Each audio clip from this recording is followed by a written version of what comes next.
नमस्कार दोस्तों, आज हम बात करेंगे अदानी पावर स्टॉक के बारे में। अगर अदानी पावर स्टॉक के बारे में बात करें, तो अदानी पावर स्टॉक के अंदर आप क्लियरली देख सकते हो कि ₹530 के प्राइस लेवल पे स्टॉक हमें देखने को मिल रहा है। स्टॉक के अंदर लगातार 7 दिनों से गिरावट ही देखने को मिल रही है, पिछले 7-8 दिनों से। ऑल्दो स्टॉक के अंदर एक हाई लेवल देखने को मिला, फिर वापस स्टॉक गिरावट के अंदर देखने को मिली। अब ऐसा लग रहा है कि स्टॉक वापस हमें ₹435 के प्राइस लेवल तक आते हुए देखने को मिलेगा। अब एक चीज़ मैं आपको बता देता हूँ, जो मुझे चार्ट इशारा कर रहा है, वही मैं आपको बताने की कोशिश कर रहा हूँ। इसमें ना ही मुझे अदानी के कोई प्रॉफ़िट हो रहा है, ना ही मैं मुझे किसी और ने कहा है, लेकिन जो मुझे चार्ट बता रहा है, उसी लेवल पे मैं आपको बताने की कोशिश कर रहा हूँ।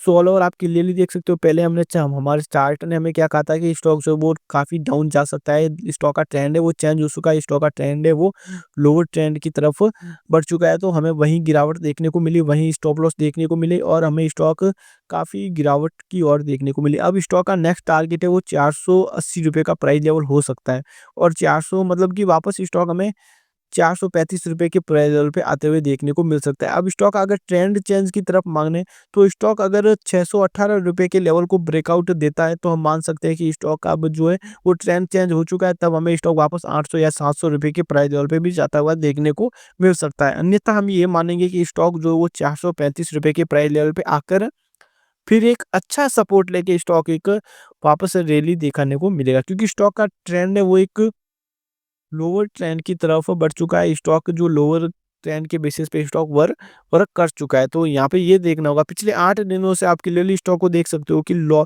माइनस पे माइनस हो रहा है। पिछले 8 दिनों से क्या पिछले आप देखा जाए तो आप पिछले जून से देख सकते हो कि स्टॉक जून से लेके 2025 आ चुका है, दिसंबर महीना आ चुका है, लेकिन अभी भी स्टॉक के अंदर हमें गिरावट ही देखने को मिल रही है, कोई तेज़ी नहीं देखने को मिल रही है।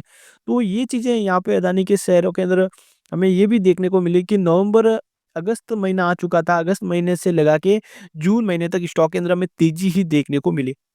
तो क्लियरली यहाँ पे ये भी माना जा सकता है कि स्टॉक में आपको मैं एक चीज़ समझाने की कोशिश करता हूँ कि स्टॉक के अंदर 2 चीज़ें होती है। एक तो अपर ट्रेंड होता है स्टॉक के अंदर, जब ये आप क्लियरली देख सकते हो एक अपर ट्रेंड स्टॉक के अंदर बना, तब स्टॉक 1 ईयर तक 2023 से लगाकर 2023, 24 और जून तक तो भागता रहा। लेकिन अब ये देखना होगा कि इस लोअर ट्रेंड के अंदर स्टॉक कितना डाउन आता है और कितने दिनों तक, मतलब कि 2026 तक चलता है या 2025 तक पूरा 25 पूरा ले लेता है इस ट्रेंड के अंदर। इस ट्रेंड के अंदर तो 2 ईयर ले लिए थे स्टॉक ने।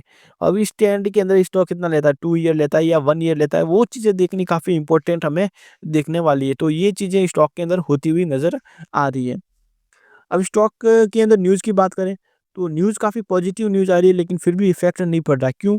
क्योंकि ये न्यूज़ें सारी एनडीटीवी की तरफ से आ रही है। अब एनडीटीवी की तरफ से जितने भी न्यूज़ें आती है, उस पे कोई भी भरोसा नहीं करता, क्योंकि ये जो एनडीटीवी ये भी अदानी ग्रुप का सदस्य है। अब अगर कोई भी न्यूज़, पॉजिटिव न्यूज़ अगर यूएसए से आए, तो आप इस पे भरोसा कर सकते हो। यूएसए से कोई भी न्यूज़ आई, तो अदानी ग्रुप के अंदर काफ़ी बड़ा इफ़ेक्ट पड़ेगा, या सेबी की तरफ से कोई भी न्यूज़ आई, तभी भी अदानी ग्रुप के अंदर बड़ा असर हमें देखने को मिलेगा। तो ये चीज़ें देखने को मिल रही है।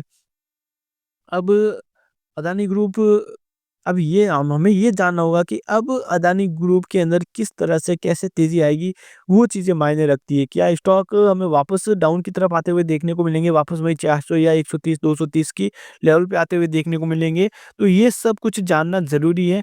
तो इसके लिए हमें ये देखना होगा कि कोई सेबी की रिपोर्ट कब आती है। जब तक सेबी क्लीन चिट नहीं आती, जब कोर्ट का फैसला नहीं आता, तब तक हमें स्टॉक के अंदर ऐसे ही वॉलेटाइल देखने को मिलेगा, डाउन मतलब रिस्क शेयर है काफ़ी। अपने फाइनेंशियल एडवाइज़र से सलाह लेके ही ऐसे स्टॉकों के अंदर निवेश करें।